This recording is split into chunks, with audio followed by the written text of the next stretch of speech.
Hello. Hello there. How are we doing? We're all right. I got a different companion tonight. I'm taking over for one night only. Oh gosh. Oh dear. My second beautiful co-boss. I have my normal co-boss, but you're my beautiful co-boss tonight then. Co-boss has a face, unlike Rob, who usually presents Thundersley Presents with you, who doesn't like to come on screen, which is fair enough. Yeah, so a little bit different to the usual format then, for those who have joined us or perhaps are watching a little bit later on. We're not doing the usual readings as such. There will be a collective reading at the end that Claire will offer out to everybody that are on.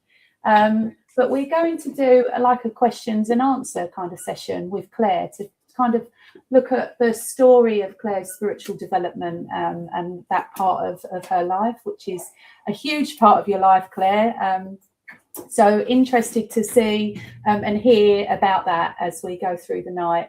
And if anyone watching has got any questions for Claire or any comments, or what we talk about kind of raises experiences that you've had that kind of relate to what we're talking about, then feel free to share. It's an interactive session as well as an interview with Claire here today. So let's start then. I will ask you what it was that first led you towards spiritualism and mediumship, Claire.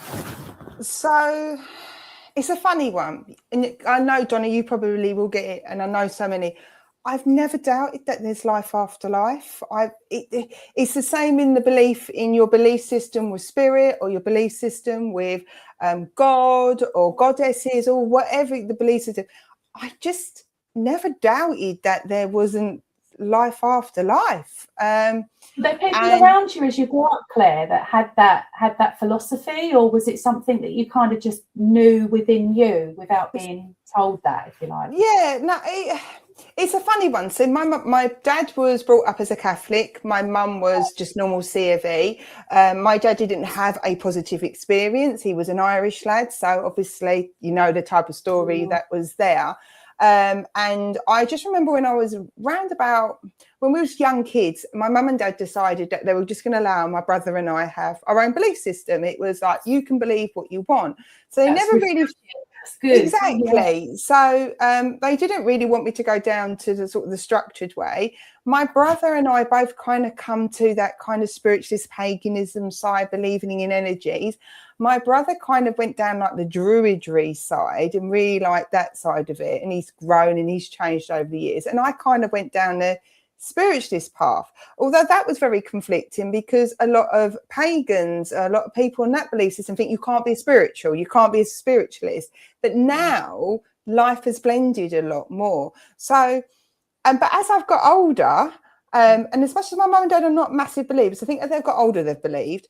I then found out how my great grandmother was a bit of a spiritual lady, and I found out how my dad's cousins, they call them tarot places, but they would go to tarot.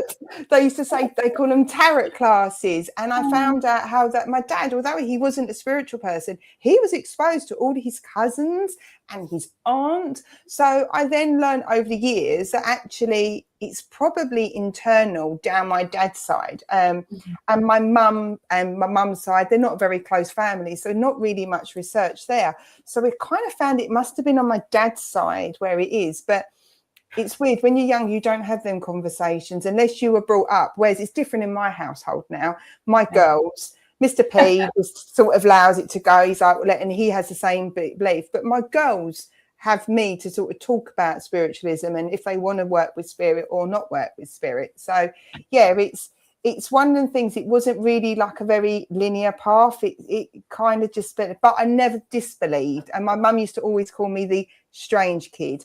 And there was a story once how I came down from this really old house and I said to my mum and dad, I don't want to go upstairs because there's a lady at the end of my bed. And I used to try and walk through doorways that were no longer there, but I would have never known that that doorway was in that house. So I probably displayed the spooky side of my life with my mum and dad, but not in a way that was very structured, different to what my girls have got. They've got a very structured type of learning if they want.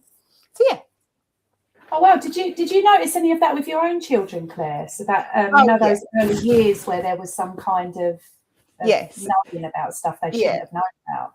Yes, so my youngest Izzy had a massive fear about wolves and foxes coming into her bedroom, and we've come to the conclusion that was probably a spirit guide. My youngest now wants to see spirit, but before, when she was younger, she didn't like it and you couldn't explain it. So we had to do the sort of thing where you stand in front of the doorway and you say to spirit, you are not welcome. You're not allowed to come past this room. So anybody that's worried about spirit coming into rooms, you can use crystals, you can use cleansing, and you can just do a simple thing where you draw a box around your door. So Izzy, my youngest, is kind of a little bit more now. And apparently I'm a cool mum now. And I'm cool. And my eldest, she's always just been an old soul. My eldest has definitely been here. She's definitely an old soul. And she's seen spirit, but she done it very naturally as well. I noticed spirit disappeared when she was doing her GCSE. She got the right ump with them, to be honest. But I said that's nanny and granddad, or my nanny and granddad, staying away because they know that you need to learn for schooling. But it's quite fun. It's quite fun sometimes when poor old Mr. P, we go down to Glastonbury and I'll have Abby go, Mom, I go, yeah, can you feel that? Yeah, that's all right. It's just somebody over. I don't want to go. No. So it's always a bit of fun when we do it. And my girls always go, Mum, is this pub haunted?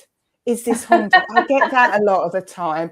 So I'm quite lucky because both my girls are interested, and their mum, they know, all their mates know who I am and such like. So it's quite it's interesting at times. Yeah, I think it's really interesting when you're bringing kids up and you're spiritually minded. Obviously you recognize those signs that might be going on, that what they're noticing in their bedroom or whatever, whereas perhaps when lots of other people are growing up and the parents aren't so spiritually minded, it's like you're imagining it, there's no one there, don't be silly, don't be stupid, that kind of thing. So it's really refreshing and nice that your kids have kind of had that supportive spiritual mum that has been able to harness some of that for them. See, in our house I've never forced it upon them. Like when for a long time it was like I don't force it upon them. My belief system's what I believe. We've just kind of allowed the girls to grow and evolve. It is not a daily topic in our house, though people think it is. It isn't a daily topic, except when I've got the ump with them. That's the spirit world, not the kids at the time. And we all get the ump with them at times, even us mediums. So it's not an everyday thing. It is just part and parcel of life. And if they'll come to me and go, Mum, can I have a card reading? And I'm like, yeah, of course you can. And we'll do a card reading, or they'll do their card readings for their friends. Or next thing you know, I'm doing the card readings for their mates and me. So, but we've just made to try and make it flow. And I think that's the best way when it kind of leads into the question like, well, how did you develop? Is do it naturally. It's not enforce it. I didn't have that path with my parents, which is fine. It took me a long time to even believe I was a medium. It actually took another medium to convince me I was a medium. So it took me a long, long time to even believe I was one. Whereas with my girls, they've just got that chance to explore it if they want to, but they don't have to. Yeah, of course, it's a natural thing, isn't it? It's a natural thing we're kind of gifted with, and it also needs to be discovered in that kind of natural, authentic way. You have to be, it's something that you want to, the path you want to lead and go down. 100%. So yeah, you kind of talked about how you developed your mediumship. Was there, when you say, you know, you were shown it, what was your experience of circle, and when did that happen for you? And so my friend calls me, my dear bestest friend calls me a rebel medium, because I don't, as many of you know, and I know you don't, I don't follow the traditional way. Basically how it happened was, I always wanted to be a medium. I was 19 years old. I went to a spiritualist church, sat there and was like, oh, I want to be one, but never believed I was one. And back in the early 2000s, as you know, Donna, we've chatted before, you didn't talk to mediums. They came in, they were whisked away, they were put on a pedestal. Yeah, so, they were very, very private, you know. They were like this person you couldn't touch or talk to. Now you all go out, you have coffee and tea with the congregation. There's that chat, there's that connection. Exactly. So it's changed a lot. Exactly, yeah. It has, because I remember you just didn't talk to the medium. The medium would come in. The medium would come in. They'd go in the room, or they'd sit in a corner. They'd do their mediumship. They'd walk out, and you wasn't ever acknowledged within the congregation. And I knew that if I was going to be a medium, I didn't want to be like that. I wanted to chat to people, which is why I never leave churches after service for a little while. And I started doing some angel card readings over the time, but I didn't believe I was a medium. I knew things were coming in, but I felt arrogant. And I felt like I was this, how could I think I knew these things? And I'd had that real, the struggle that a lot of mediums have with the ego side of it. And I remember going into a spooky shop, as I always call it, lovely Teresa, who you've had reading for you. And I walked in there and I had this really weird feeling just to mention about circle. And I wasn't, again, I didn't think it was a medium. And all of a sudden I just had his voice go, ask about circle. So I went up to Lady Teresa and I said, do you do circles? She said, yeah, we do circles.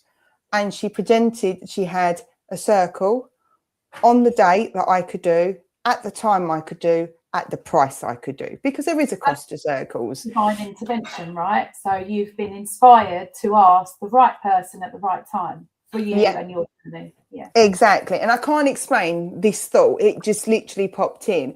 And we spent, well, the good part of 6 to 8 weeks me arguing with her, because she kept going, you're a medium. I go, no, I'm not.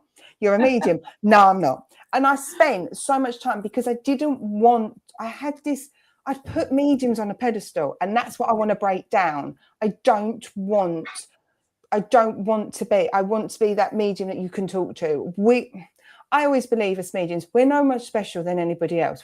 All I just simply saying is, we've just got the dial in, the tuning, we've just tuned in a little bit easier than everybody else. Everybody, I believe, is a medium, is just having that ability to tune in. And so I want that kind of part of me as a medium, is to make sure that I'm approachable. You can come and ask me questions, which is when you ask her to do it, it's like, yeah, of course we do have a chin wag. It's like, yes, Claire. Exactly. It's that kind of feeling. And so it took me a long time to get over the hurdle of, I'm a medium, because I thought they were special. We ain't special. We're not special. It's just, we literally just can dial in easier. And so it took me about 6 to 8 weeks of her constantly arguing with me. And then I finally got my head in it, and then COVID happened, and I had a lovely friend who encouraged me to set up Heavenly Sprinkles, and my mentor was with me in the background, so I wasn't doing mediumship at the time. I was just doing card readings, and she was supporting me, and when I did a live, she'd watch and I go, how was it, and things like that. But she didn't teach me no structured mediumship either. No, but it was that encouragement that you needed. Yeah? Exactly. I needed somebody to validate me. It's like literally needed a certificate to say you are a medium. And that's when I did 253 card readings just to get feedback. That's how I started. And then that's when I went online. And then again, no structure. And then I became friends with Liz Roberts, who works with the Wickford Spiritualist Church, and her sister-in-law happened to be Anne Grove, which you've had with Anne and Dave Grove. Yeah. And I remember Liz recommending me to Anne and going, by the way, this is like a young girl. She's an Essex girl, like a little bit raw. And Anne and Dave, again, they didn't give me structure, but they taught me how to do mediumship in churches, divine service. They taught me all the ethical side, which I think circles are important for that. And that's my bugbear when I see other mediums on another platform, shall we say, who have got no understanding about ethics and structure and knowing how to deliver your messages and being conscious of what you're delivering, because when you deliver a message, it isn't just about the person you're reading for. You have to think about every single person that's behind you listening to that message. Yeah. So because what you say may well be, you and that lady or gentleman may be fine, but it could be triggering. And there are lots of mediums that don't understand that, but that's what Circle gives you. And then obviously lovely Anne and Dave then went and sent me to you, and you got stuck with me. So you can always blame Anne and Dave. But I remember Anne and Dave saying to me, Claire, you need to slow down. Yeah, that bit of the lesson didn't work with me, but I have tried. And my journey with Circle has not been about following a structure, following a routine, following the traditional structure. As my friend calls me, a rebel. It's actually believing in spirit and then the ethical side of it. So yeah, I went from not believing I was a medium to now doing this, and then everybody goes to me, you're a good medium, and I'm like, yeah, I don't believe that. I'm still doubting all these years. But yeah, that in a long way around, that's kind of how I came. And like I said, my journey is to try and normalize mediumship, take it out of the clouds, and make it realistic, make it human, because it is a human connection we're having. We've all got the ability to connect, right? And it is just getting to that place where you are able to clear your mind or clear what's going on in the day enough for you to feel that blend of spirit and that information that they're kind of giving you. It's good to hear about how you got it into it. What have we got there? Dawn says, I found my own skepticism, had to overcome. 100%. Yeah. So we kind of can sometimes be our own worst enemy. I think that's kind of what Dawn's saying there. Like we can doubt what we're receiving. 100%. Yeah. And it's about having that faith and trust, I guess. What your thoughts about? It is. I think the thing, funny enough, I also part of my learning was I watched a guy, and I would totally recommend him. If you don't mind a bit of Essex, a guy called Charlie Kelly. Now he's on YouTube, and he doesn't do so much. He does lessons now in America and everything else. But he taught one good thing to help those that have got skepticism. When you work with spirit, Circle or individually, what you need to do is go in that room and say, I'm working with spirit. Everything leading up to that moment before you step in your quiet, they call it in step into the quiet. To me, that's a bit woo-woo-y. I literally mean shut the door in your room and sit in your quiet room. That is how I see it. You basically just take everything you've got and don't doubt it when you're learning. Don't doubt what you get. Just give it. Remember, my favourite is say what you see. It's catchphrase when it comes to mediumship. And then when you've finished, and you go out your quiet place or literally shut the door, you ignore everything afterwards. And through that time, that's how I found that you start overcoming the skepticism. And then you get the golden nuggets, as I say. And then you're like, yeah, that's a bit weird. And then you get it. But I find that's why Circle is really good. If you can get to a circle, if you can do it on your own, I've done it on my own, is by just saying, right, in that short period of time, everything I get is spirit. Don't doubt it, just give it. And then over the time, you'll start learning what is your own faults and what's spirit's faults. And you'll start learning. But that structure of being away and having specific time is really important. That's that good switch to sort of switch you on to now I'm working with spirit. Yeah, absolutely. Setting a time that side. Time. So that you can separate the two and kind of recognise what you're getting. Dawn said that. Shannon said that she used to see spirit, but she doesn't see them anymore. She wanted to be able to connect with them. Do you think that that's something that can come back, like when it stops? 100%, Sharon. And what I'd say, Shannon, is don't panic. I've got a little story for you that this proves what I mean. Get sitting comfortably. So a good few years ago, it was Christmas time. I was like, right, I could do loads of readings. And I was just newly in it. I was a bit enthusiastic, as you do. And I was doing reading after reading after reading after reading. This is a Christmas holiday. So like from the 20th or 19th of December right through. All of a sudden, the readings were getting weaker and weaker and weaker and weaker, to the point that people were saying, Claire, I can't relate to that. Now, these are people I'd read before. Right. And I remember refunding the people. It wasn't myself. I don't like charging as it is. I gave them their money back and such like. And I remember going, oh, they've left me. They've left me. They've gone. And so then I went back to my circle online with Anne and Dave. And it was, again, spirit intervention. Anne said, right, we're going to do automated reading. So I was like, we're going to do automated writing. So I was like, okay, then. So I just have a go at it, might as well have a crack at it. It came all out. Spirit hadn't left me. I had ignored them. They had been warning me that I needed to have a break, but I wasn't listening to Spirit. So they had to take in hand and they had to step back, and I needed that break, but I wasn't listening. So because I wasn't listening to them, they went, bye-bye. And they disappeared for a little while, and then they came back. So I'd say, Shannon, rather than sort of see that you don't see them anymore, look at it maybe more that you're in a period of your life that you didn't need them, or you needed time out. My eldest sees Spirit, and she got the right hump with them because she didn't see him over GCSE time. Why? Because she needed that time for GCSEs.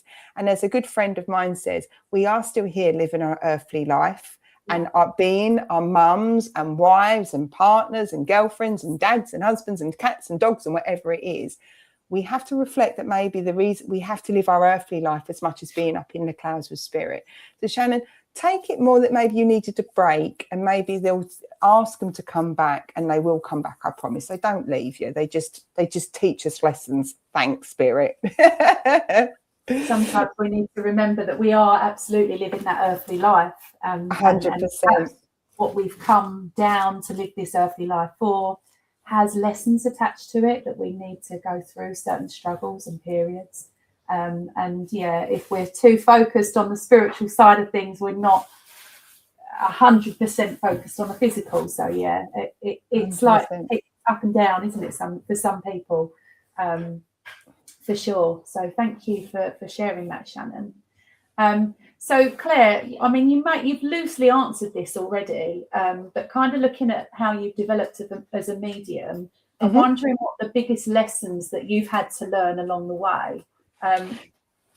So the biggest one is not listening to them. So first one was So the first one is don't label. Don't label. When I first started, I so wanted the label of it not being a medium, but am I clairvoyant?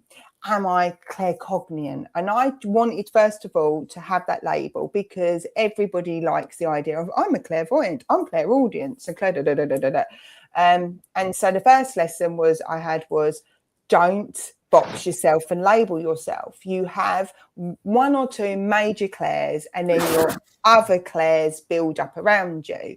So that was the first one. And for my lesson, my main clair is claircognient.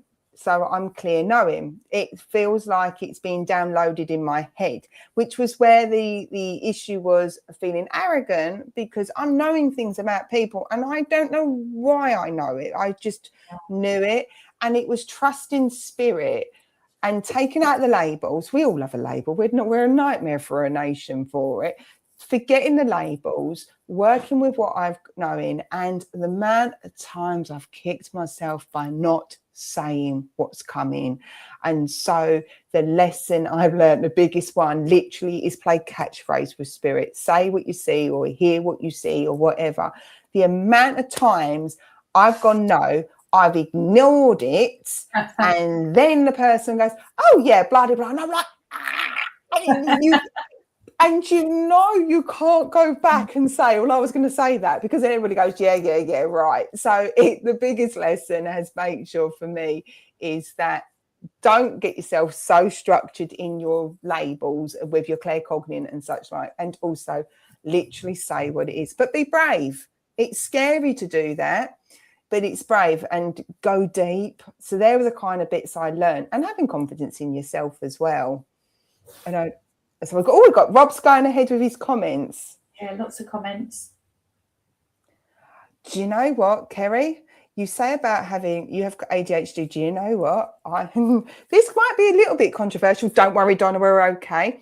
I believe I know there's other mediums on here. I believe that ADHD actually helps you be a medium because your energy goes up through the roof. ADHD isn't. I'm not diagnosed with ADHD, but I know I know, and you just know within yourself. And I do literally tick all the boxes. I find actually my ADHD is my superpower. And this is what we say to our children in my house as well. We talk about them being our superpowers, that you work with what you've got. I do find I need guided meditation. I do need that. I can't leave me on my own because my thoughts go everywhere else. But I actually find that sometimes it's really good because you've got that energy to be able to lift yourself and speak to spirit. Now, I'm not saying that you have to have that to be a medium. I just think don't allow that, Kerry, to sort of cause you to think that you can't do it, because actually it's just about enhancing that energy. It's knowing that if you work, like everything in life, isn't it? We work with our strengths and our weaknesses. Forget the label with it. So I totally, Kerry, don't put that as a blocker to think that you can't do it, because I promise you, it literally is superpowers. I'm the same with dyslexia. Again, undiagnosed, but I know I've got it. And again, I work with what I've got, and actually I've done a successful career in it. So to me, there are superpowers. They're what helps us. So yeah, don't allow something like that to stop you. Look at it. Well, actually, I'm going to use that energy. It's going to help me work with spirit, because you have to raise your energy to reach spirit. You have to, because spirit is up there. You're down here. You need to raise your energy. Spirit needs to come down to meet there. Whereas when you're working psychically, you're working at a lower energy. But yeah, totally. Don't let it. It's your superpowers. It's our superpowers. It's what makes us unique as well.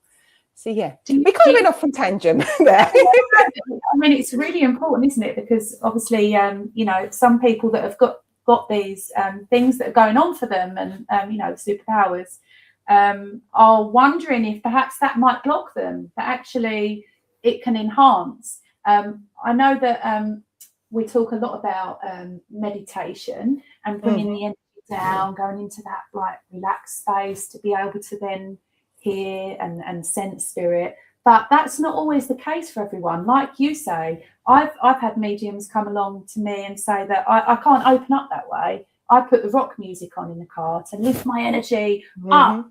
So I'm on that buzzy energy, and they work with spirit fine as well. So is meditation something that you struggled with, Claire, yourself, to switch off? Don't ask questions like that. So then my ADHD goes right. So people think if they can't meditate, if they struggle to meditate, then they can't connect with spirit. But that's not the case, is it? No. So for me, I know a lot of circles teach, and this is my only personal opinion, and I'm not there like with other circles. I know leaders are on there. A lot of people, media or circles, the whole point of bringing your energy down, calming you down, connecting to the roots, all of that is about you controlling your breathing, controlling your energy, letting go of all your challenges. I use opening prayer for that. That's what I use opening prayer for. And when I say about it's shutting the door and things like that, it's intention, right? Exactly. It's all that sort of opening up to spirit. It's all of that side of it. But I don't meditate. That is a bad habit. I don't generally meditate, but I do use guided meditation. So when I first started, I used to use guided meditation. There's a lovely, well, no, we'll get one for yourselves, but I recommend a company called New Horizon, and I've been recommending them from day dot, because she does do, you're sitting on a bench, you're now walking down a forest. What can you smell? What can you see? So if you've got an overactive brain like mine, you need that to sort of get you in. For me now, I was always taught that to open up and close, which is part of that meditation process, is I was taught shop sign, which I know comes from Tony Stockwell, because my mentor Teresa was taught by Tony Stockwell, and he recommended one side says open, one side said close.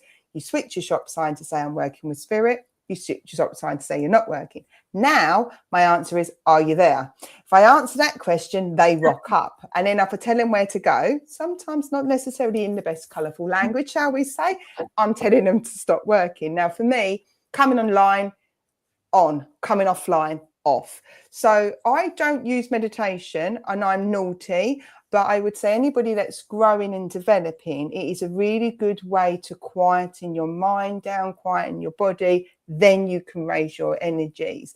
I have particular songs I listen to before I come to church to sort of raise my energy. But we all know I'm Tigger anyway. But I do recommend meditation for your mental health, for your well-being, whether you're working with spirit or not. And if you really, really struggle, find a guided meditation where your brain can focus on something and you can slow down and you can breathe it. So I think meditation is great for a well-being activity, 100%.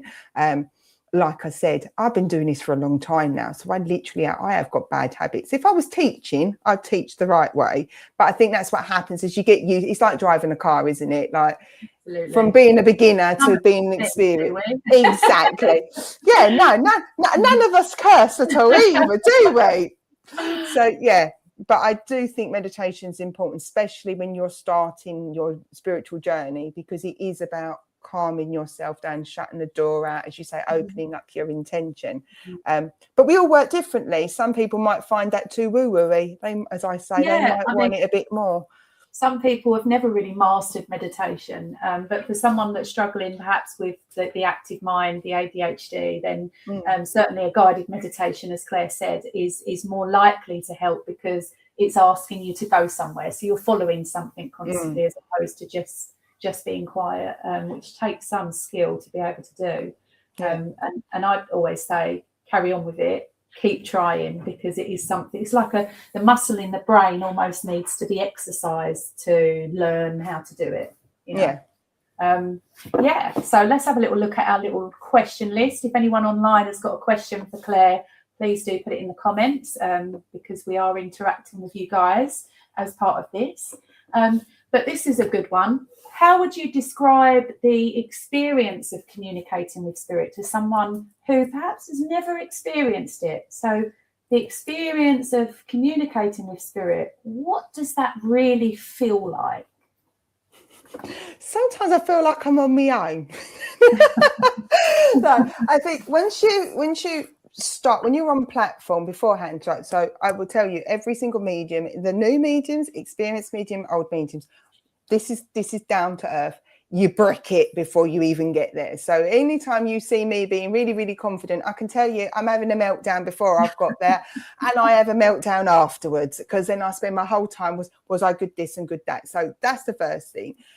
When I find that when you're working with spirit, you literally, because you've said I'm ready to work with spirit, like whether you're doing it in circle or whether you're doing it in a church centre or such like, it's a really weird one to explain. Now, I don't see spirit in a full human form. If I did, I think I'd brick it and do a runner. That's the truth of it. I think I'd be scared.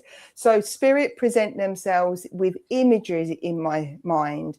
They present themselves with voices. They download it. So all of a sudden, I'll just have this clear knowledge. Say, for example,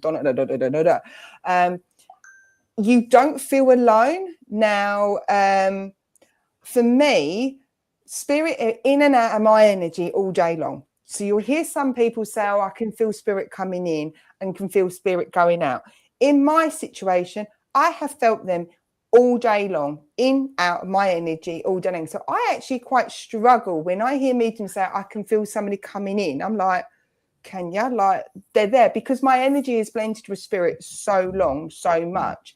And again, it's great having spiritual friends, especially like one of my best friends, because she's a medium, and we go, do you feel that? And she goes, yeah. I go, do you? Nah. So we have that, and it's good to have them other people that you can talk to, or something like this, and you can get that little sense of, well, does that feel right? So for me, I don't see spirit, as I said. They give me imagery, they tell me things, I have a download, I get smells. They definitely affect my energy. Like I said, I don't think I see them, because I think at the moment I've got a concept that I'm going to brick it, I'm going to run, and I'm on my days I can't cope with that. So, but I can also tell when they've left me. So when I'm on platform, it feels like a bale of hay has gone across me. You feel this emptiness, and you just feel like they've gone. Like, you know, the same feeling you get when you go in the room and you can feel somebody come into a room. It's that, but the reverse. And I find when a spirit do that, I literally just say to them, "You've left me. Don't leave me." And if the person has walked out in spirit, I'll actually say to you, "By the way, they've gone, they've done a walk." And then the person will go to me, "Oh yeah, my dad was like that. He used to be one of these guys. He'd come in, say what he needs to say and go." So again, it's acknowledging it. So it's a really weird one to say. And I think that's the hardest bit, that goes hand in hand with the skepticism, because you're doubting yourself and you haven't got a clear individual standing in front of you telling you all these things. And if you haven't got that, and that's when it becomes trust in spirit. And I literally will turn around and tell them, "Do not make me look like a fool. If you make me look like a fool, I'm not doing this." And if I keep getting loads of no's to names, I go, "Right, I'm not giving names no more." These are all conversations I'm having with them in their head most of the time. And then I'll go, "I'm not doing it no more," because spirit have to work. This is a partnership with spirit. This isn't just me being a medium talking to dead people, basically. It's them. I'm representing them. So they have to work hard as well. So it is hard to explain it, but when you're in it, you feel it. It's a weird sensation. And that's why I like the golden nuggets, when I get things and I'm like, that ain't me. Why would I think about the ruby? Why would I think about pink flamingos? Why would I think about the MOTs and things like that? And I don't think. I literally just go blur. Because if I think, I'm taking my mind out of the unconsciousness, which is where I'm working with spirit, into the consciousness. And when you shift your thought process into the consciousness, you stop working as a medium, because it's all unconsciousnness. It's like a telepathy. So, yeah, it's a bit of a hard one to sort of really explain. It's there, but it literally, like I said, it's catchphrase. Say what you see. Exactly. Say what you see. Do you plan to teach, Claire? Oh, there's always somebody asks me that question. Sorry, I'm trying to put the light on. As long as this, people waiting. Donna, you're not that far off. Hang on 2 seconds. I'm just making sure my light's on, because you're not too far off. So there we go. It's a bit better light. So not as good as your lighting. Spirit keep pushing me to teach. That is the truth of it. Spirit keep pushing for me to teach. And the plan was, I'm going to just move my lighting a bit. Apologies. I'm just trying to make me a little bit look I was going to say not look dead. That's quite funny, really. So the plan was I was going to start teaching this year. I'm already teaching tarot. Thoroughly enjoy teaching tarot. Love that I'm seeing people growing. There is a lot of mediums outside that are already teaching in churches and centres. But I plan to do online mediumship, which, to be honest, you guys kind of started in the first place with Thundersley Presents. I guess you are teaching there, aren't you? Because we are inviting mediums that are trained in mediumship, but not necessarily online. So you're teaching and helping them to do that. But exactly. Yeah, I think what Lulu is asking is a physical circle. Yes. Watch this space, hey? Watch this space. Yes, you never know. Hang on, I'm going to try and make myself look a little bit more alive. I'm not. There we go. Right, if that all goes, I'm in. You got it. I know. I've got a ring light, but it's somewhere else. So anyway, I just wanted to make sure. Otherwise, you have to lose me. So yeah. So I just like the fact that the bright light's giving me white teeth. I know. You look so glamorous. Your camera is so much brighter than mine. If this doesn't work, I'm actually going to literally put the lamp on. Look, I'm going to. Right, Donna, you're going to have to pause me and see if anybody else has got any questions, because I'm literally going to go and put the light on. I always forget that the light goes. So hang on 2 seconds. I'm useless, honestly. Stretch. There we go. That's better. You can all see me again. There we go. I always forget. I always start these things without the natural light and then realise the light loses. So yeah. So I will teach. Spirit will decide if it's going to be face to face. I'm going to let them upstairs work that one out. Otherwise, it will be an online mediumship, because that's how I learn. But the biggest thing is I'm going to be responsible for people. and people that are going to be mediums. And I have total and utter respect for mediums that are teaching, because you're literally starting the next generation, not necessarily age-wise, but the next generation or the next wave of mediums. So I want to make sure that when I do teach, I'm ready as in a teacher to make sure that I'm teaching all the ethics and everything else like that. I don't want to start it and then find out I'm letting people down because I'm not teaching them the best way. So I'm in awe. And putting the trust out there, and someone's doubting themselves here. Shush you over there. Look, I'll go back to put my light on. So yeah, so you're more than capable. We'll see. But I do have right. The timing needs to be right, doesn't it? And it needs to fit in life, because what you're talking about is a responsibility, and having the responsibility and having the time available to make sure that you are available. But you know, we all know that you've got a young family and a very busy life. So watch this space, guys. Have you ever been scared by a spirit? Jackie is asking. No, not really. I honestly wonder whether my spirit guide actually bothers to do any work. At the moment, I find my spirit guide changes imagery. So at the moment, he looks like Peter Capaldi out of Doctor Who. That's how he currently looks like at the moment. I find my guide evolves and changes to suit what I need. But yes, no, I've not really been. I've done paranormal investigations, and I've not been scared either there. So I'm going with that. I've been very, very lucky. I do believe our spirit team, and I do believe as spirit guide, you have a main spirit guide. I believe that you've got your higher self, because that goes into the whole reincarnation scenario. How can you be reincarnated and connect with your families if they're back here? I believe your higher self is connected to you and your spirit team. I believe you've got a healer as well. And I believe I believe you've got a spirit animal. So I believe your team is literally a team. And there is the concept of there being a doorkeeper or a gatekeeper that sort of keeps negative spirits back. I haven't actually ever had any spirits that scare me. I've had spirits that I've acknowledged weren't necessarily nice people in the spirit world here when they were on their earthly life, which is why I will, if I sense that, I will say to the person, do you want me to talk to them? And I've had people go, no, don't want to talk to them. I'm like, all right then. And I'll just go, sorry, mate, they don't want to talk to you. And again, it's that natural down to earth kind of, they don't want to talk to you. That's why very rarely will I ever even tap. Oh, it's terrible. If I'm in places and I go, is anybody there? Then everybody's spirit family come in. I won't approach strangers except for Glastonbury. That seems to be the only place.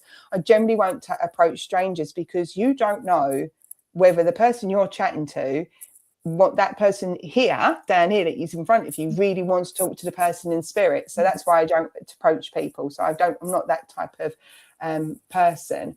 But so yeah, it's a weird one. I've never been scared, even on paranormal investigations, but that could be because I've got a really beefy spirit guide. My doorkeeper looks like my husband. So it's that sense of protectiveness. So he just looks like my hubby. So yeah, so I've never been, and even with paranormal investigations, I've been very fortunate. But I do sometimes think that's a little bit of luck. I was going to start singing them, but I'm not going to. They're going to be failing. So yeah. Joe asks, will spirits still help you even if you haven't tuned in yourself for a while? So are they still accessible regardless? Yeah, because do you know what? They're there. They don't leave. Our spirit world don't leave us. They step back when we need breaks or we're not listening, in my case. But they're there.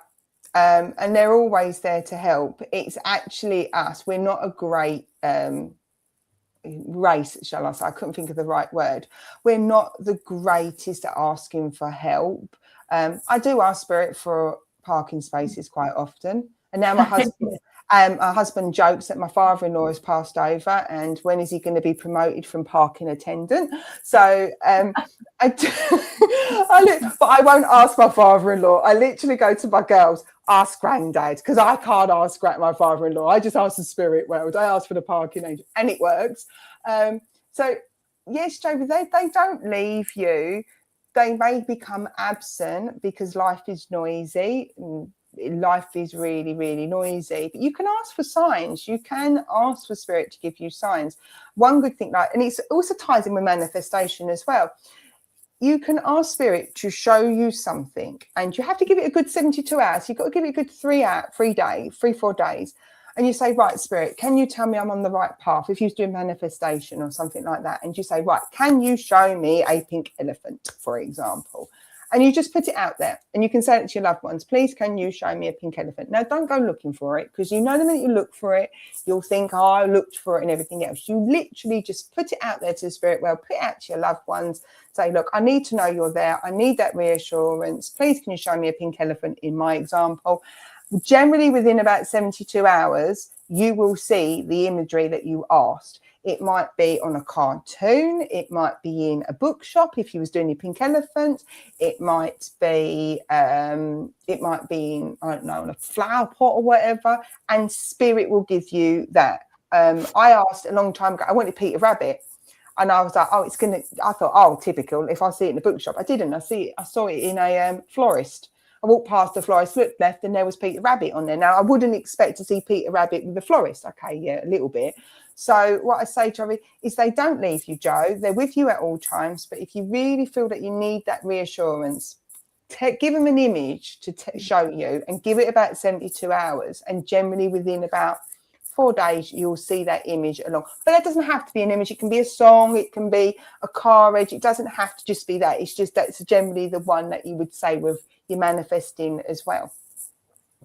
Lovely. Good advice. Good advice.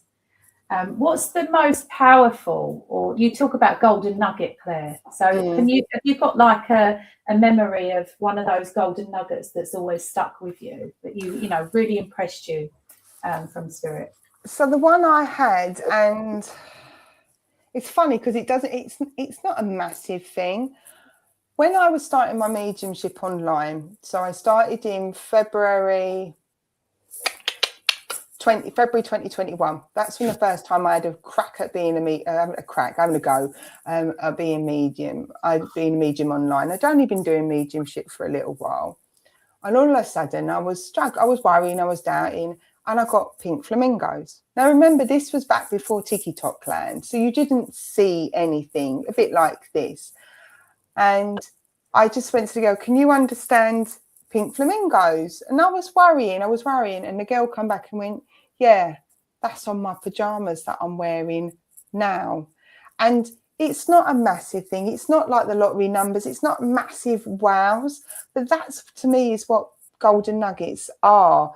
They're the small things that are completely inconsequential, but they show you that there is life after life. And I get them. It was like I was in another church years ago, and all of a sudden I saw this trophy. It was like the charitable pots, the plastic pots like that, and you put the money in the pots. It turned into a trophy, and I was like, "Oh, that's a bit weird." So I said, "Can you understand a trophy?" The girl lady went, "Yes, it makes sense." She come up to me after, and she said, "Do you know the trophy?" I said, "Yes." She went, "My son won a trophy." This was on Sunday. She said, "My son won a trophy on Saturday." And I was like, "Oh, brilliant." She went, "But my nan died on a Friday." So the nan was saying to the lady how she was watching her great-grandson win that race on the Saturday. She died on the Sunday. She had the son run the race on the Saturday. She's in church on the Sunday, and her nan, in a space of a couple of hours, a day, it was saying, "Look, I'm watching." And then we had the afternoon tea, and she went, "Oh my God, we were talking about that when her funeral comes, we don't want a wake. We're going to have afternoon tea with like scones and jam and cream." So it really isn't about the big things. Thanks, Lorraine. Lorraine's just thrown in, you have random places as well. It isn't the big things. It's the little things. It's the little things that show you that spirit is with you. It shows you that you're not alone. I had somebody like a couple of weeks ago, and all of a sudden I had MOT and a tyre pressure, and I was like, "I think you need to check tyres." Not that I want to jinx you. She's coming to me, "Do you know what?" I went, "What?" She went, "My tyre pressure sign came up on my car driving to here." It's little things like that, and that's where, to me, is what's special about spirit. It isn't the big things. And I sometimes feel bad when people get messages, and it's just little things like that. And I say to people, it's not the big messages that you need, it's the things to let you know I'm still there, I haven't left you. And that's why I call them golden nuggets. Yeah, absolutely. Yeah. So It's yeah, that evidence that spirit have seen and have been kind of watching over your daily life, you know. 100%. Yeah, it's not always about you know, what Nan looked like. It's knowing that Nan's been watching what's going on for you in this life, which is such a lovely feeling, isn't it? Such a lovely knowing to have. So yeah, that's great. Thanks for sharing, Claire. You're welcome. Why do you think so many people today are searching for spiritual meaning and connection? That's a good one, isn't it? That is, because where do we go with that, Donna? Well, there's lots of reasons. So, okay, we'll put the conspiracist part of me to one side for the moment. We'll go there in a minute. We'll put my tin hat on and we'll go there in a minute. I think the way things are at the moment, the world is wonky. It's tough. World, yeah, it's horrible. Let's be honest. It isn't nice what we're all going through. And I think, so from that point of view, I think a lot of people are turning to spirit because they just need the reassurance. I think there is a lot of loneliness. I know I feel lonely, even though I've got a family, I've got friends, I've got churches, I've got the online community, I've got a whole online family, ultimately, whether it's on Facebook or TikTok. And I feel lonely. And I know my friends feel lonely. And I think sometimes we're feeling lonely even when we're in a big crowd. And it's so hard to sort of sometimes go through the motions. And so I think a lot of people are turning to spiritualism, I think partly because they're lonely. They need that reassurance that there is something better, or there's something different. We don't know what's up there just yet, but something's different. They need to know they're not alone, especially in them times when we feel lonely. There is a sense of needing for guidance. I think we're also shifting. I think as much as social media is actually being on a bad thing at the moment, I do think social media has given the spiritual world a platform. Like, I couldn't have been doing this if we didn't have like COVID and other areas. So I think we've all got that side of it, and I think social media has occurred. So I think we've got that sense of people needing connections, people needing spiritual connections, needing reassurance. The platform has come up, which not on here, but on the TikTok world, we all know that's my soapbox. There are lots of mediums on there that really shouldn't be on there, and I cringe and I just have to switch off because I think otherwise I'll probably burst a vessel. And then we've got a bunch of good mediums on there. And again, you've got that balance. And then we take it with a little bit of conspiracy theory and tin hat and all that jazz. I think we're having an awakening. I think we spiritually are having an awakening. I know I joked with you and Rob and said this is the year of the horse, and I think we were meant to be charging forward. Well, at the moment, I feel like I've been trampled on. Or as you said, Donna, we're going over all the hurdles. Yeah. I do think that we spiritually are shifting. I do believe that the world of spirit is showing us truths, showing us what's not real. So I think a lot of people are having also being awoken. They're coming out, what they say, out of the 3D. And once you come out of the 3D, sort of seeing things for face value, and you start seeing things and you start questioning, you go down a conspiracy theory rabbit hole. All of a sudden, us conspiracy theorists, we seem a little bit more saner than we might have done a long time ago. And so I think there's a massive shift in energies, and there's a massive shift in spiritual changes as well. So I think it's an accumulation of lot. But if I was to pin it to one thing, I think it's many of us need that connection to the spirit world. We need the reassurance that life ain't all bad, if you know what I mean, kind of thing. So, yeah. Yeah, lots of deep thoughts there. Thank you. Yeah, so Tanya has said since her dad passed a year ago, she's noticed that she's trying to reach out to spirit more. I have been seeing my dad in my dreams so much lately, but how do you know it's a dream or a visitation? Have you got that? Because there's a difference, isn't there? Spirit visitation to a normal dream. What are your thoughts around that? So for me, so the first thing I'm going to say is please do not stress out if you can't connect to your loved ones as working mediums, spiritual mediums. I literally do not see or feel my nans and granddads around me. And it's probably the best type of job, because you kind of need a medium to help you get mediumship messages. There's many mediums. So the first thing is, please do not stress out for any of the mediums on here, or budding mediums, or people thinking, why don't I hear my family? But you hear another medicine because my mum's always here, my nan's always here. It's just the way it is. I'm too cynical. That's why. So that's why I don't see it.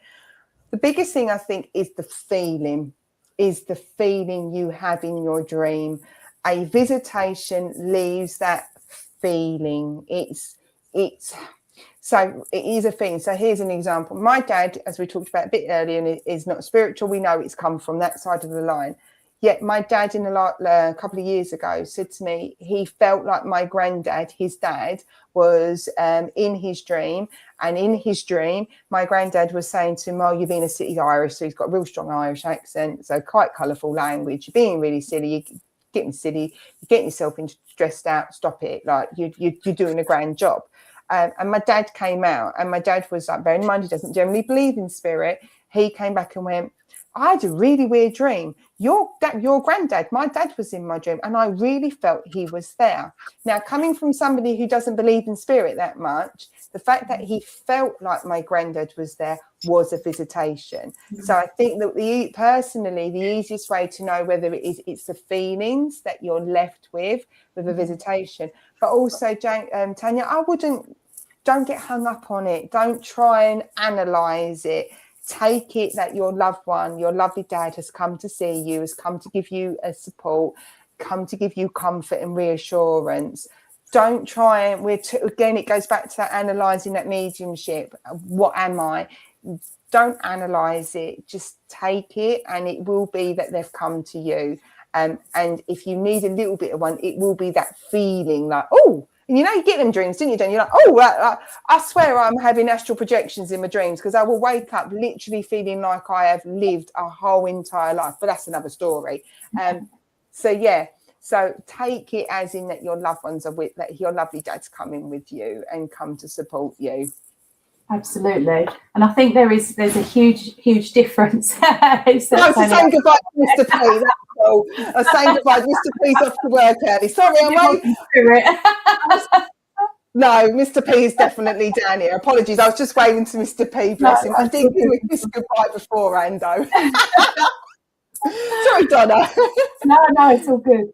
I found when I've had only a handful of visitations for myself personally, but when they have happened, you wake up, because normally when we wake up, we don't remember our dreams, or we remember part of the dream, but we can't really remember the depth of it. But when it's spirit visitation, I feel like when you wake up, the memory of the dream is so vivid, and it sticks with you so strongly, that memory of what happened and how they looked and what they said, and that feeling that you had within the dream. So for me, that kind of shows it was a visitation, as opposed to just the general dream that we kind of go into. And people say that if you're not working spiritually as such, and you're not a working medium, then it's a lot easier for spirit to come in close to your energy and leave that imprint and talk to you and work with you when you're in that kind of sleep state. Usually it can happen when you're just drifting off to sleep, because you're in that middle ground. But definitely they can visit you within your dream when you're fully asleep. But you'll know, because when you wake up, the memory is so vivid. That's what I would say the difference is. I think if it's a dream, we slowly forget the details, but if it's a visitation, you can remember it all. Absolutely. And it sticks with you forever. 100%. So see, I can't meditate before I go to bed, because they all turn up. So I literally sometimes have to wake up and go away, I'm not talking to you, and then I get a deep sleep. So that's why I don't recommend meditating before bed, because you literally go, okay, she's open. And so that's a recommendation from me. Don't meditate before sleep. No, that's a good bit of advice. That's quite a difficult one. Can you tell me why I always dream of my loved ones in their coffin and dying again? Right. So that must be like a bit of trauma, right? Yeah. I mean, disclosure, I'm not a dream analyst, and I know, Donna, you're not a dream analyst. I'm not either. From the symbolism of coffin and from the Lenormand, I never know how to say the coffin. Coffins represent sort of closure. It's the same as tarot. Everybody thinks that the death card equals a death card. Well, a death card is actually not. It's all about transformation. It's about change. It's going from one door closing to another. So, Kate, I would say the fact that you're having a dream, there may well be a sense of feeling that you're asking your family to do some healing. There may be a need, a reflection of symbolism, that there's still a little bit of yourself sort of wanting to keep that connection. But I'd also, I'm going to ask my guys to come in a little bit. There's also the potential, thank you very much. There's also the potential that they're also showing you, Kate, that they haven't left you. The fact that it keeps happening, as you say, you keep having regular dreams. I wouldn't say it's dying again, Kate. I would say that they're showing you that there is a period of transition, and that even when it does happen, they're back there again. They're coming back. So it's that sense of reassurance that I'm dead but not gone, as they say. And that is very brutal, but I do apologise. That is Peter Capaldi looky-likey going up there on my guide. But there's that sense of feeling. And Coffins is about endings. It is about change. It is about transformation. It is about rest and peace as well. So I would say for you that there is some healing that needs to be doing, but also look at it. What happens before the dream, Kate? What happens after the dream? Is it that sense of feeling? It doesn't necessarily have to be that they're passing away again. It could be showing that even when this happens, they're still back there and supporting you. But that's my opinion. Like I said, I'm not a dream analyst, and I know there'll be lots of other people that are knowledgeable. But I'd also sort of say, what you're dreaming beforehand and afterwards, maybe there's a bit more to the story for you. Yes, sir. Yeah. Sophie had a dream last night. It was like Nan was actually there. She told me she was okay. That's lovely. Oh, I love that. I love that when they do that. Yeah, and that emotional reaction in my dream. Yeah, so you remember that emotion that you was feeling, because the emotion was real as you were feeling it within the dream. Again, it's not just like some dreams feels like we're just watching a picture movie, isn't it? And things are moving all the time. But when it's a visitation, you have that strong emotion within it. So yeah. How lovely is that? It is lovely. I love it when they do that. Why can't they do that for me? It's lovely. Yeah, and lots of people relating to this one. Hearing it. Tanya said she woke up and heard her dad's voice in her ear, like he was right over me. So it's that, like, your loved ones in spirit trying to let you know that they're there and that love is still strong between you, because that can never be taken away. That energy of love, it just lives on, doesn't it? It's 100%. And you've got to think about it, when, even if mediums or you're not a medium, during the day you will question it, you'll doubt it. That song plays everywhere. Or you might go, that's a typical phrase that everybody says, like a penny for your faults. I know there is a gentleman in spirit that wants to pass over. Whoever can understand Dad saying penny for your faults. Okay, don't you start, you lot. I've got to give whoever's dad used to say penny for your faults, he wants me to pass it over. So I don't know who's watching it can understand penny for your faults, but that's all right. Okay. I wasn't talking to remember last week, Donna, they're now here. But because we might hear them phrases, we might think, oh yeah, in that sense, there might be lots of people that can understand that. The thing about dreams is, it's so personal to you. You haven't consciously gone to bed think you're going to dream about your family member or even an animal. I know with spirit animals come through as well. You don't consciously think about it. It is a complete and unconscious reaction. So it's not so much nicer. It's lovely to receive it because it's pure mediumship. It's pure connections with spirit world, because you didn't wake up, you didn't go to bed going, right, I want to dream about ice cream with my mum. You don't, do you? But if you said to spirit, I want to see ice cream, you would question it. So it's that wonderful thing that you're not questioning it as well. So yeah. It's lovely. Tracy saw a doorway with a bright light all around in the middle of the night as she was falling asleep. It felt real. What could it have been? What does it mean? Again, it's interpretation, isn't it? But yeah. The first thing that's jumped into my mind was spirit. Is a past life. That was the first thing spirit just went to me. It's a past life. Tracy may well want to explore a past life. So lots of people do. I have had a past life regression. I've done that as well. So I've done loads of things. I go into every woo-woo thing you can imagine. And part of that was walking down a corridor where there's loads of different doors, and either the door's open or the door is white. So from my own experience, Tracy, it could be that. It could also show that there is a connection, that you've got a connection to spirit world as well. And it's just a matter of whether you're ready to open the door and go through it. So it does, again, same as Donna said, it's lots of connotations. But the first thing that jumped in my mind from spirit was the fact that it's potentially a past life if you wanted to explore it. But again, it could mean different things. But normally, doors also mean doorways. So we're talking a representation. Doorways means opening new opportunities. You open a door to open opportunities, to close a door. The question you could ask yourself, Tracy, if you wanted to explore it, was did you feel drawn to open it, or did you feel drawn to close it? Because there may well be something there that you're opening up to start a new journey, or maybe spirit are giving you that support to say you're closing it. I have to lean on tarot because tarot is where there's a lot of symbolism, but hopefully that helps with Tracy. Lovely. Debs has got a good one there. So just a bit of an insight, really, in what's going on there. She has to keep buying new teaspoons, and Mum had a thing about not having enough, and hers just disappeared. Isn't that lovely physical message of Mum that she's still around? It is. Not for poor Deb's pocket, admittedly, but absolutely brilliant. That's brilliant. No, I'm quite lucky in that sense. So in our house, if things go missing, we're not allowed to go with the first thought, it being spirit. It's normally we've got to go the practical way first, then we can do spirit later.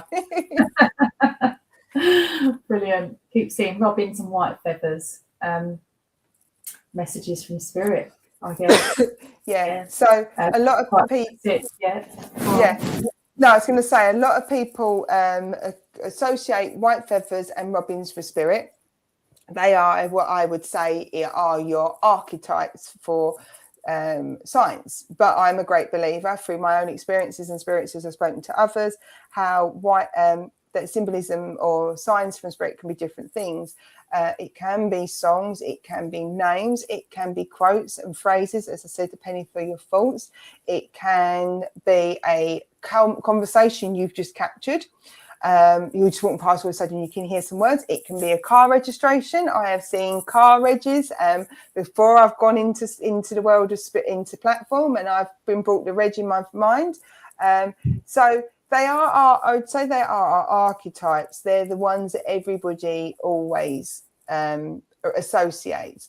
But signs from spirit can be way, way, way, way bigger. I kept getting marbles all the time. I kept seeing marbles everywhere. I don't know whether spirit was trying to tell me I was losing my marbles, but I kept seeing marbles all the time.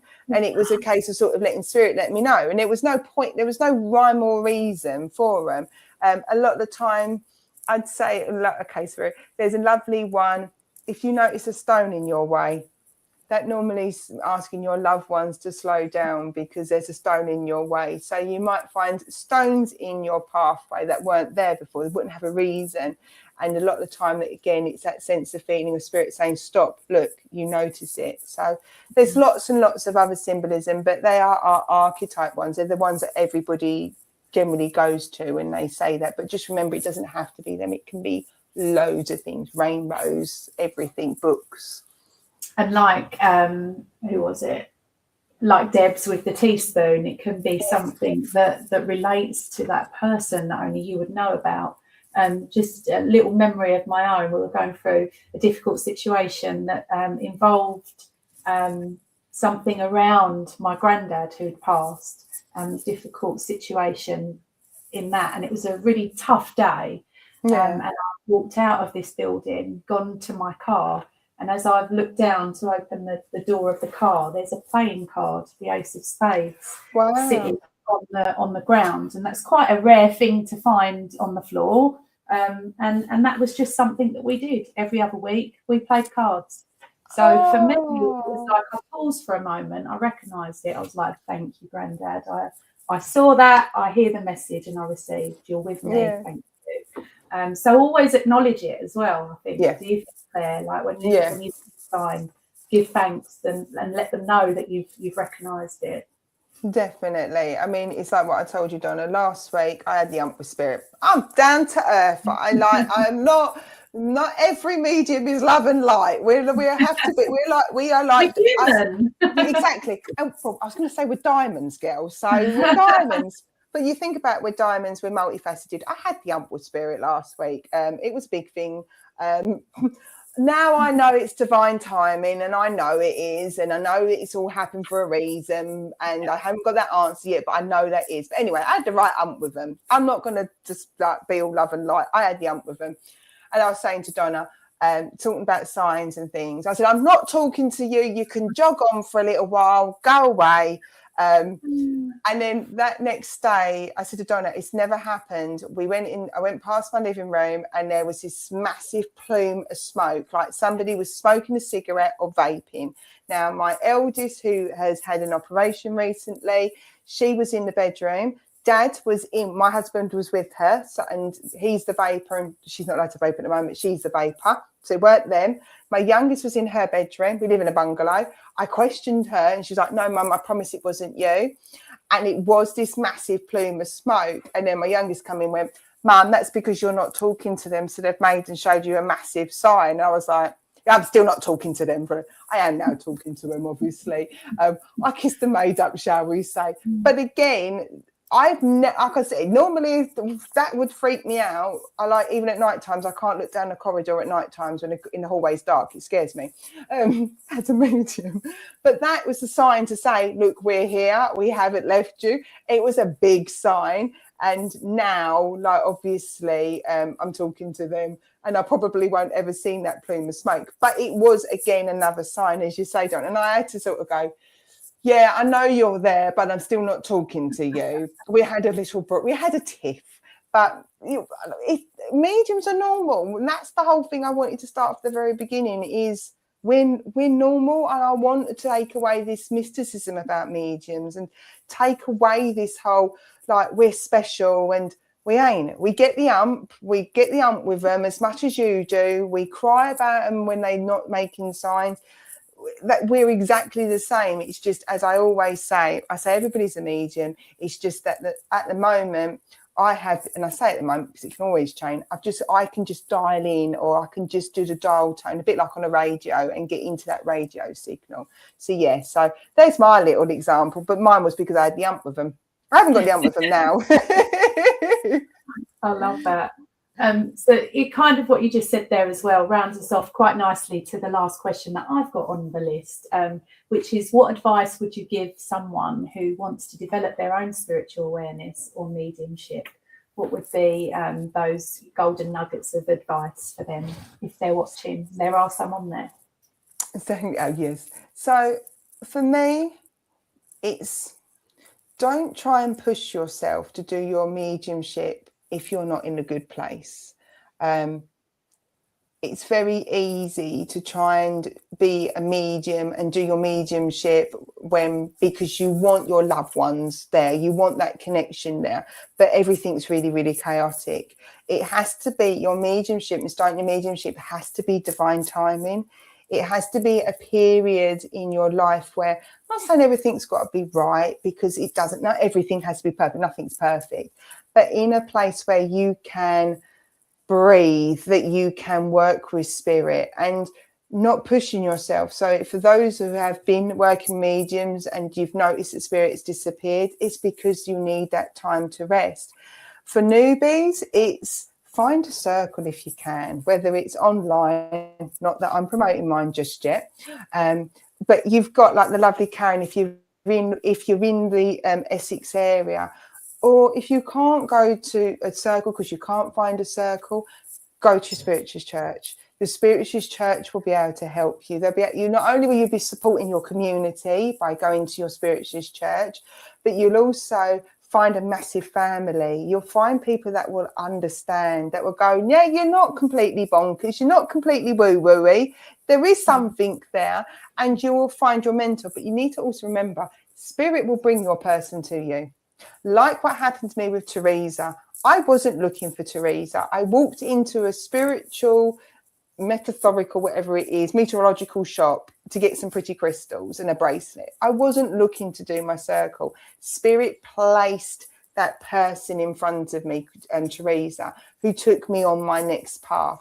Then when I got Anne and Dave, I wasn't looking for Anne and Dave. I was out of circle, but my friend Liz, through spirit, gave me Anne and Dave. So you will find that spirit will send you the person. I know it's a warning to everybody, and Donna included. Once they've got hold of you, they ain't letting you go. So even if they do give you a rest and give you a rest, they will come back.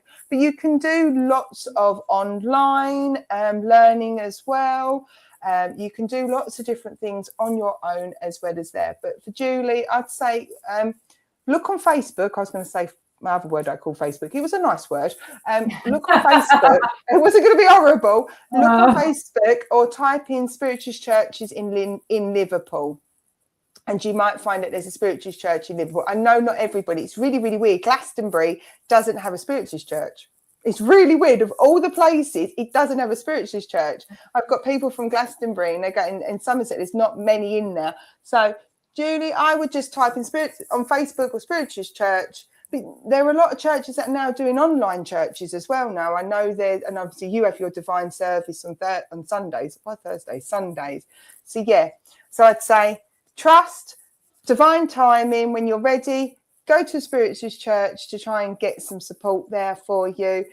Look online, and no, once they get hold of you, they're not letting you go. But I mean that in jest. But believe and trust. But Spirit will present you. Once you're ready, Spirit will give you the right people to teach you. One day, maybe me, but we'll see how we go. You heard it here first, everyone. I'm not going to forget you, Frank. You just said that you often dream about something, and as you walk through the day, consciously, something will happen that will spark a reminder of that dream that you've had. And I think that happens for a lot of us. It's good to see you on, Frank. I hope you're well. Yeah. Oh, Julie thinks she does have one up in Liverpool. That's good. Julie. Brilliant. They are good, great starting spots, aren't they? And they are.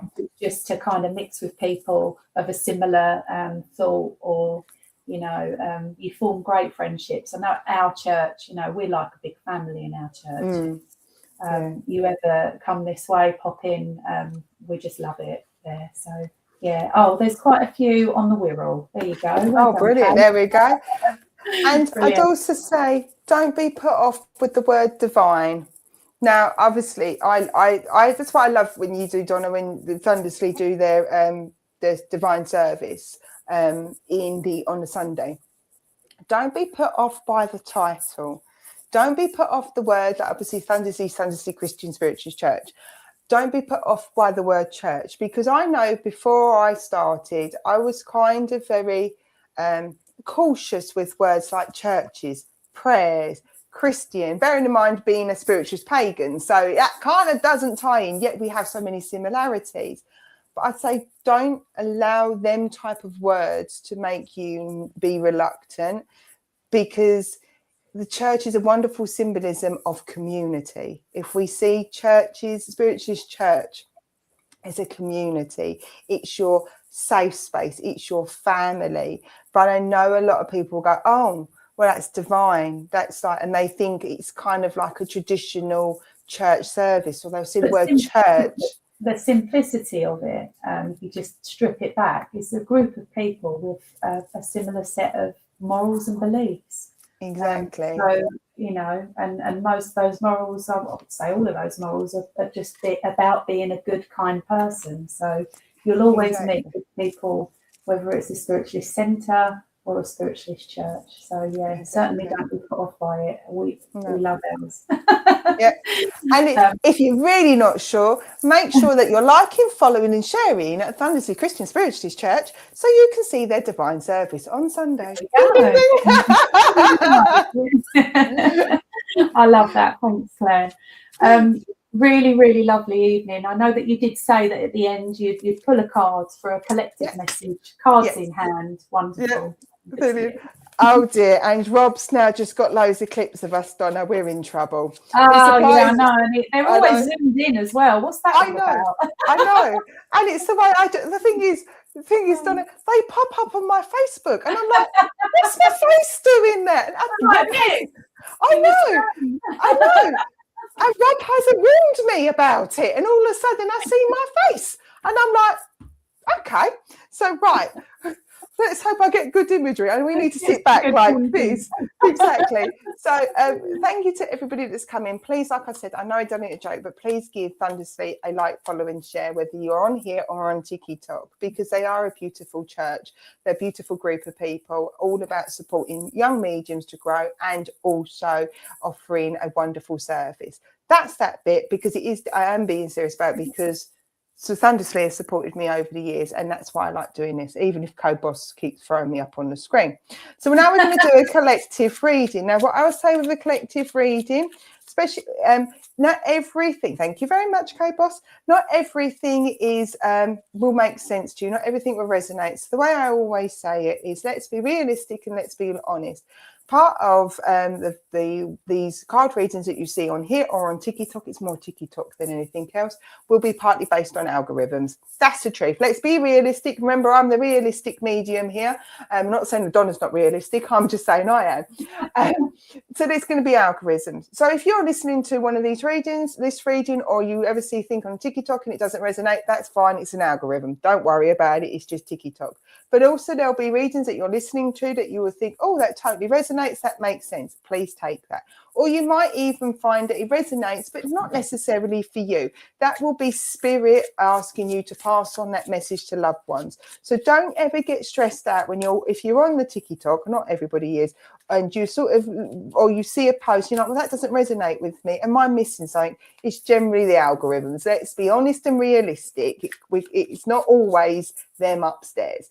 Right, so what do we need to know as a collective? So like I said, a collective is a general reading, very much similar to what Frank does on his cards. And if you watch on Sundays, you will see them. So I'm constantly plugging. Right, keep plugging. Right, okay, what do we need to know? The lovers.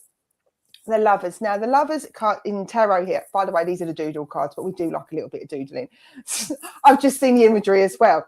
But the thing is, the lovers card isn't just representing love between two individuals. This isn't necessarily representing a relationship. Lovers can also represent our partnerships. In this instance, Donna and I have been in our lovers card, not necessarily being romantic, but it's two individuals making a human connection. So for you, it's round about reminding you to not allow time to cause for you not to make connections with people. We go through so many times in life where life is so busy. One day rolls into another day. Next thing you know, it's been a week, it's been a month. Don't allow time or that doubt of time to stop you making connections with friends. So if you've been worrying about somebody, generally that means spirit is just giving you a nudge to check in. Don't allow time to make you doubt yourself or question whether you can reach out. You should always be able to reach out. Here we go. This is what I love doing tarot. We have the Three of Pentacles, which is all about working together. So within your lovers, your friendships, it's about that human connection. It's about making that loving connection, whether it's romantically or whether it's in a work environment or whether it's in friends and family. And it's about that if you join together, a problem shared is a problem half. That is definitely a mediumship connection, because we've had a penny for our thoughts. So there is definitely a gentleman as well that wants to share, to tell their daughter that they need to make sure that they're sharing their problems. So if this resonates with you about connecting with others and resonating, please know it's him upstairs. George, I've got to give you. Oh, it's doing mediumship whilst doing cards at the same time. Sorry, Donna. George is the name I need to pass over. One more card for a bit of further advice in here. The Six of Cups. Right, it's definitely mediumship and spirit. The Six of Cups. Don't allow your past, both positive and negative, to stop you living this life, but take what you have all the wonderful things that you've had with your friendships, bring them into this life. Bring in all your memories, your connections with spirit. This is about a duality, whether this is in an individual, friend, family, animal, spirit world. But we need that support network around us. So reach out to your friends for help. But likewise, don't feel guilty if you haven't spoken to somebody for a little bit of time, but reach out to them. Remember, a quick text, a quick phone call is so important, because with the Six of Cups, it's all about nostalgia. There's always an opportunity to bring that friendship back. Oh, there we go. And Karen just said, oh my God, that's so apt. My dad's anniversary yesterday and my daughter is George. So maybe, Karen, you just needed a little bit of nudge from spirit as well.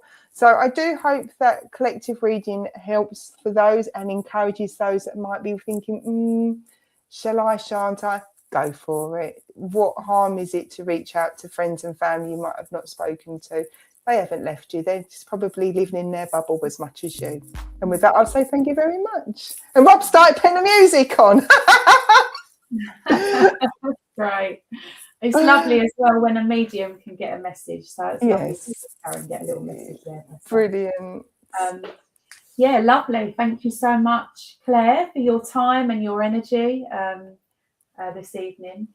Thank you to everybody for joining and taking part in the comments online. Certainly made it easier than just reading our little question set. So a lot more interesting, which is great. So Claire will be back with Thundersley Presents soon, and hopefully with Karen Butler on there. There you go, Karen. You're on. And you'll get to meet Karen as well. And I'm surprised that Karen didn't mention the picture I've got up on the wall behind me. Come on, Karen. Anyway, so thank you all for joining us, and have a blessed couple of weeks until we see you again online. Brilliant. Thank you very much. Mwah, to you, Donna, and everybody else. Thank you, everybody. Take us off, Rob.